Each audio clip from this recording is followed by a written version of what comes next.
পাহাড়পুর বৌদ্ধবিহার, যা সোমপুর মহাবিহার নামে পরিচিত, তৎকালীন বৌদ্ধদের বিশ্ববিদ্যালয় ছিল এটি। নওগাঁ শহর থেকে কিভাবে যাওয়া যাবে, যাওয়ার পথে কি কি সমস্যার সম্মুখীন হতে পারে, ভাড়া কত, বৌদ্ধবিহারের ভিতরে কি কি রয়েছে, সম্পূর্ণ আয়োজন জুড়ে রয়েছে বিভিন্ন তথ্যচিত্র। এছাড়াও রাজার মেয়ের অলৌকিক কিছু কাহিনী রয়েছে এই অংশে, অবশ্যই সাথেই থাকি।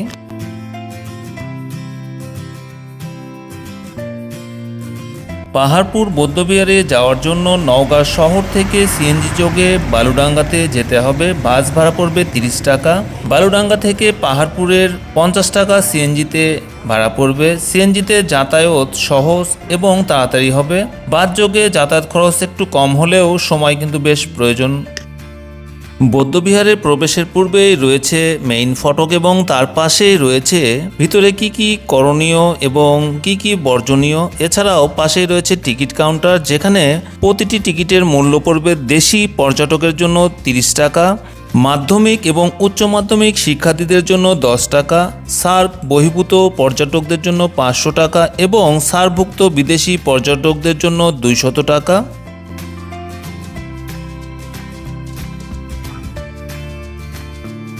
পাহাড়পুর বৌদ্ধবিহার উত্তরবঙ্গের নওগাঁ জেলায় অবস্থিত। এটি প্রাচীন স্থাপত্য নির্দেশনা, দক্ষিণ এশিয়ার অন্যতম গুরুত্বপূর্ণ প্রত্নতাত্ত্বিক সাইট এবং 1985 সালে এটি ইউনেস্কো ওয়ার্ল্ড হেরিটেজ সাইটের মর্যাদা লাভ করে। এই আকর্ষণীয় বৌদ্ধ বিহারটি পাল বংশের দ্বিতীয় রাজা শ্রী ধর্মপাল দেব 781 খ্রিস্টাব্দ থেকে 821 খ্রিস্টাব্দ এই বিশাল বিহারটি নির্মাণ করেন। এটি তৎকালীন সময়ে বৌদ্ধ ধর্ম এবং জ্ঞান চর্চার অন্যতম প্রধান কেন্দ্র ছিল। এটির প্রবেশ পথ থেকে বৌদ্ধবিহারের প্রবেশের আগ পর্যন্ত বেশ সুন্দর বিভিন্ন ফুলের গাছ এবং ঝাউ গাছ দ্বারা পরিবেষ্টিত, যা সত্যি অসাধারণ, এবং বিভিন্ন টাইপের পশু পাখি এগুলো গাছ রূপে দেওয়া রয়েছে, যা সমস্ত বাংলাদেশের মধ্যে অন্যতম। এবং যাতায়াত পথে রয়েছে বেশ কিছু সিঁড়ি, যা পূর্বে ছিল এবং এখনও সেগুলো অনেকটাই সুন্দর এবং সুদৃশ্য রয়েছে। প্রতিনিয়তই প্রচুর পরিমাণের দর্শনার্থী সমস্ত বাংলাদেশ থেকে এই বৌদ্ধবিহার পরিদর্শনে আসে এবং এই বিহারটি বিদেশি বিভিন্ন পর্যটকদের অন্যতম আকর্ষণীয় কেন্দ্র হয়ে উঠেছে বর্তমানে, এবং তাদের থাকার জন্য বেশ কিছু আবাসিক রুম রয়েছে এই বৌদ্ধবিহারের ভিতরে, যেখানে খাওয়ার এবং থাকার পর্যাপ্ত সুব্যবস্থা রয়েছে। একসময় এটি বৌদ্ধ শিক্ষা এবং সংস্কৃতির অন্যতম প্রধান কেন্দ্র ছিল, যা কেবল বাংলা নয় বরং সমগ্র ভারতীয় উপমহাদেশ এবং দক্ষিণ এশিয়াকে প্রভাবিত করেছিল। এই বিহারটি 8ম শতাব্দীর শেষ ভাগে পাল সম্রাট ধর্মপালের শাসন আমলে এই বিহারের নির্মাণ কাজ শুরু হয় এবং এটি সম্পূর্ণ করতে প্রায় 15 থেকে 20 বছর সময় লেগেছিল এটি তৈরি করতে। এই বিহারের একদম বর্গাকৃতির আকৃতি রয়েছে এবং এর ভিতরে বিভিন্ন ছোট ছোট দেওয়াল রয়েছে বর্তমানে, যেগুলো অনেকটাই সুন্দর এবং পরিপাটি। আর এই দেওয়ালগুলোই পূর্বে যে ভিক্ষুক বৌদ্ধরা ছিল, এই বৌদ্ধদেরই বিভিন্ন টাইপের ঘর ছিল, যেখানে তারা পড়ালেখার জন্য খাওয়া দাওয়ার রুম ছিল। এরকম 177টি ছোট এবং বড় কক্ষ রয়েছে এখানে, যা ভিখারিরা বসবাস করত এবং তারা জ্ঞান চর্চা করত পূর্বে।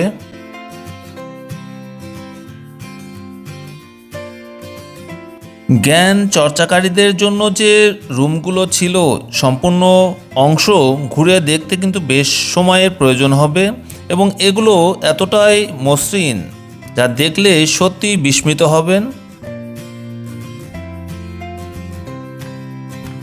716 থেকে 810 শতাব্দী বিহার নির্মাণ কাজ করা হয় এবং 800 থেকে 1200 শতাব্দী পর্যন্ত রাজত্ব করেন পাল বংশ। ধর্মপাল 400 বছর যাবৎ এখানে রাজত্ব করেছিলেন।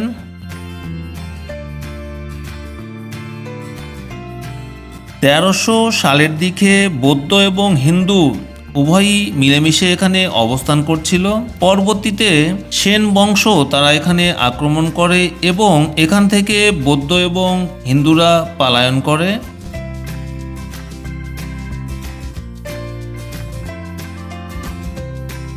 1300 থেকে 1800 শতাব্দী পর্যন্ত পরিত্যক্ত ছিল এই পাহাড়পুরের এই অঞ্চলটি, যা পরবর্তীতে বনের আকার ধারণ করে এবং এখানে ছোট বড় বিভিন্ন পশু পাখি, শিয়াল, বানর, কিছু কিছু সময় রয়্যাল বেঙ্গল টাইগারও দেখা গিয়েছে এই বৌদ্ধবিহারে, যা জঙ্গল স্তূপে পরিণত হয়।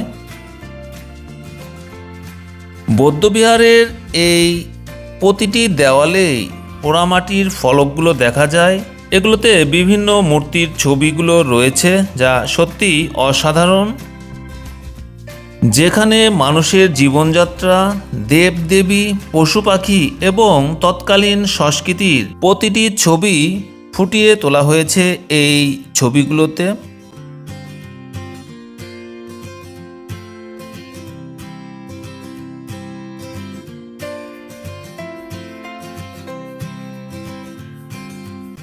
দেওয়ালের উপরের দিকে কিছু যে ফলকগুলো রয়েছে, এগুলো পূর্বের যে অরিজিনাল ফলক, এগুলোই বর্তমানে দেখা যাবে।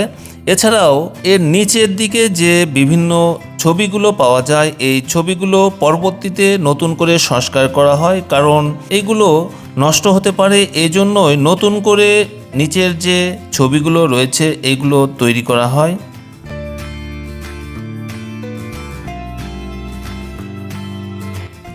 1812 সালের পরবর্তীতে ফ্রান্সিস বুচান হ্যামিল্টন সহ দুইজন কর্মকর্তা ইস্ট ইন্ডিয়া কোম্পানির সার্ভে করে এবং এখানে উঁচু একটি পাহাড়ের মতো দেখতে পায়। তারা দেশে গিয়ে পরবর্তীতে এই পাহাড় সম্পর্কে একটি প্রতিবেদন তৈরি করে। পরবর্তীতে আলেকজান্ডার কার্নিংহাম, ব্রিটিশ প্রত্নতত্ত্ববিদ, এটি পরিদর্শন করেন এবং এটি সম্পর্কে একটি তথ্য প্রদান করেন। তাদের গবেষণায় রয়েছে যে যেখানে একটি মাত্র উঁচু স্থান, সেখানে পাহাড় ছাড়া অন্য কিছু থাকতে পারে। এছাড়াও যেখানে প্রচুর পাহাড় রয়েছে, উঁচু উঁচু স্থান রয়েছে, সেগুলো সম্ভবত পাহাড়। এজন্যই তারা এই বিহারটি খনন কাজ শুরু করেন।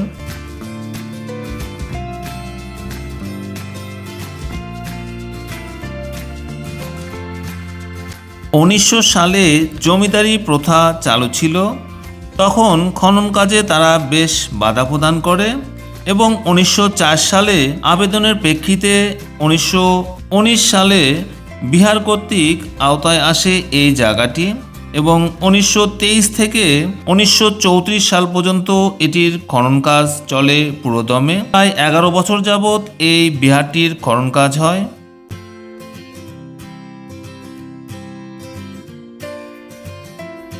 খনন কাজ শুরু হয় পাহাড়ের উপর থেকে এবং আস্তে আস্তে করে সম্পূর্ণ অংশই বেরিয়ে আসে এবং সত্যি অদৃশ্য একটি পাহাড় থেকে একটি বিশ্ববিদ্যালয়ের রূপ নেয় এই পাহাড়পুরের এই অংশটি, যা সত্যি অসাধারণ সমস্ত বাংলাদেশের জন্য এবং সমস্ত বিশ্বের জন্য, যা সমস্ত বিশ্ব থেকে প্রচুর পর্যটক আসে এই সুদৃশ্য পাহাড়পুরের বৌদ্ধ বিহারটি দেখার জন্য।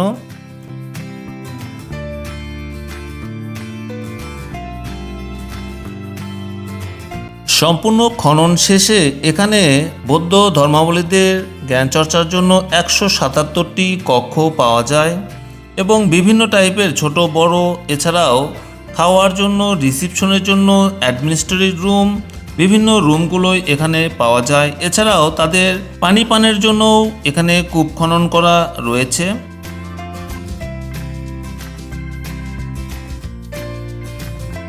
পাহাড়পুর বৌদ্ধবিহারের মোট উচ্চতা 100 ফিট, যার উপরে রয়েছে বর্তমানে সাদৃশ্য রয়েছে 72 ফিট এবং এর নিচে গবেষণায় দেখা গেছে আরও 30 ফিট রয়েছে এই পাহাড়পুর বৌদ্ধবিহারের নিচে।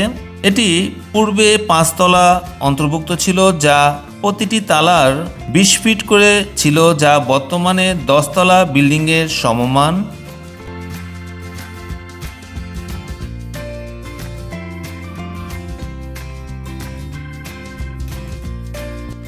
পাহাড়পুরের বিহারের মূল আকর্ষণ হল ক্রুশকারের কেন্দ্রীয় মন্দির, যা চারিদিকে অসংখ্য ভিক্ষু কক্ষ এবং উন্মুক্ত প্রাঙ্গণ দ্বারা পরিবেষ্টিত। এর স্থাপত্যশৈলী অত্যন্ত অনন্য, যেখানে স্থানীয় এবং বিদেশি উভয় ধরনের শিল্পরীতি মিশ্রণ লক্ষ্য করা যায়, যেমন গুপ্ত, পাল, দক্ষিণীয়, পূর্ব এশীয় শৈলীগুলো।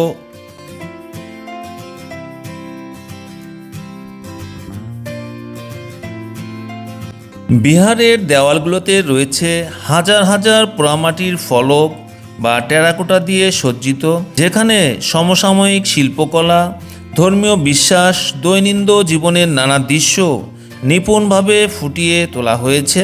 এটি কেবল উপাসনায় ছিল না, একটি পূর্ণাঙ্গ বিশ্ববিদ্যালয় হিসেবেও কাজ করত এই বৌদ্ধ বিহারটি।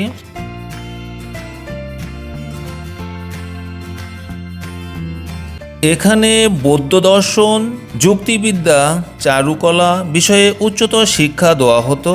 তিব্বত, চীন, সুমাত্রা, মালয়েশিয়ার মতো দূরবর্তী অঞ্চলের পণ্ডিত এবং শিক্ষার্থীরা এখানে পড়তে আসতেন।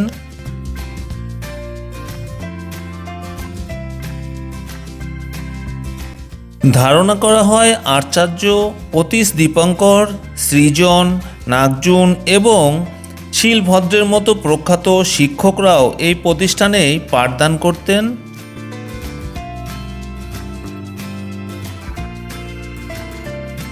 প্রত্নতাত্ত্বিক খননের ফলে এখানে বৌদ্ধ ও হিন্দু দেবদেবীর মূর্তি, প্রাচীন মুদ্রা, মৃৎশিল্প, অলঙ্কার সহ শিলালিপি সহ অসংখ্য নিদর্শন পাওয়া গেছে, যা সেই সহ অবস্থানের পরিচয় দেয়।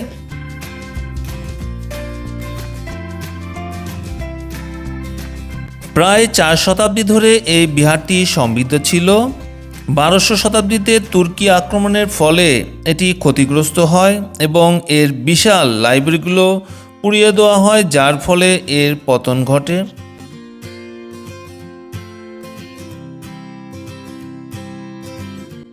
1985 সালে ইউনেস্কো পাহাড়পুর মহাবিদ্যালয়কে বিশ্ব ঐতিহ্যবাহী স্থান হিসেবে স্বীকৃতি দেয়। বাংলাদেশ সরকার এবং আন্তর্জাতিক সংস্থাগুলো এই ঐতিহাসিক স্থানটি সংরক্ষণের কাজ করে যাচ্ছে বর্তমানে।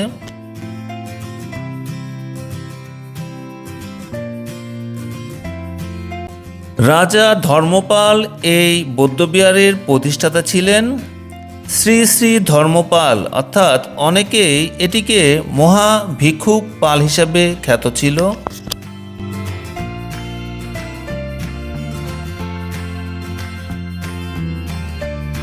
পাহাড় থেকে এই পাহাড়পুরের নামকরণ করা হয়। এই জাদুঘরের পাশেই রয়েছে পীরের ভিটা, যা সত্য পীরের ভিটা নামে পরিচিত।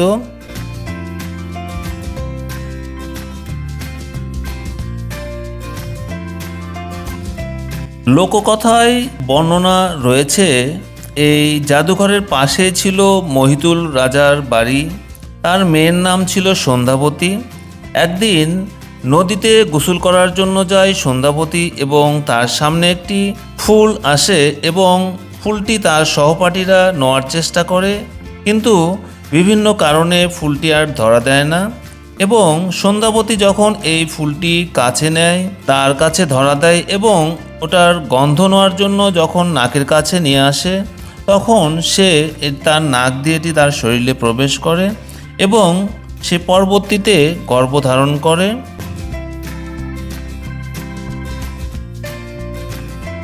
রাজা এই বিষয়টি উপলব্ধি করে এবং তিনি বিশ্বাস করে তার সাথে তার অন্য কারো সম্পর্ক রয়েছে, এর জন্যই তার এই অবস্থা। কিন্তু কিছুতেই এই কথাটা বিশ্বাস করতেন না সন্ধ্যাবতী। পরবর্তীতে রাজা তার নিয়ম অনুসারে তার মেয়েকে বনবাসে পাঠায়। বনবাসে থাকাকালীন তার মেয়ে একটি পুত্র সন্তান জন্মগ্রহণ করে এবং তার নাম দেয় সত্য, এবং জাদুঘরের পাশে যে ভিটাটি, এটি সত্য পীরের ভিটা নামে খ্যাত। বৌদ্ধবিহারের পূর্ব পাশেই রয়েছে জাদুঘর, যেখানে সকাল 9টা থেকে 5টা পর্যন্ত খোলা এবং প্রবেশ ফি মাত্র 30 টাকা। যেখানে বৌদ্ধবিহারে খনন যেখানে বৌদ্ধবিহারে খননের সময় পাওয়া যায় বিভিন্ন টাইপের বিভিন্ন মূর্তিগুলো, এবং সেখানেই রয়েছে বাংলাদেশের তথা বিশ্বের সবচেয়ে উন্নত এবং অনেক মূল্যবান একটি ধাতব মূর্তি, যার নাম বৌদ্ধ মূর্তি। জাদুঘরটিতে রয়েছে দুর্লভ প্রকৃতির বিভিন্ন মূর্তি, কোষ্ঠী পাথরের মূর্তি, এছাড়াও পূর্বের বিভিন্ন পয়সা, দামি দামি যে পয়সাগুলো এখানে সংরক্ষিত রয়েছে। এখানে ভিডিও এবং চিত্রগ্রহণ একদম নিষিদ্ধ, এজন্যই বিভিন্ন ছবি এবং দুর্লভ প্রকৃতির এই মূর্তিগুলো ধারণ করা সম্ভব হয় না। পাহাড়পুরের প্রতিটি ইট আর পাথর আজ সেই গৌরবময় সভ্যতার গল্প বলে এবং আমাদের নতুন করে স্বপ্ন দেখাতে ও ভাবতে অনুপ্রাণিত করে। পাহাড়পুর পর্যটকদের কাছে এক বড় আকর্ষণ, যা বাংলার সেই স্বর্ণযুগের কথা মনে করিয়ে দেয়, যখন জ্ঞান, শিল্প ও সংস্কৃতির বিকাশ ঘটেছিল।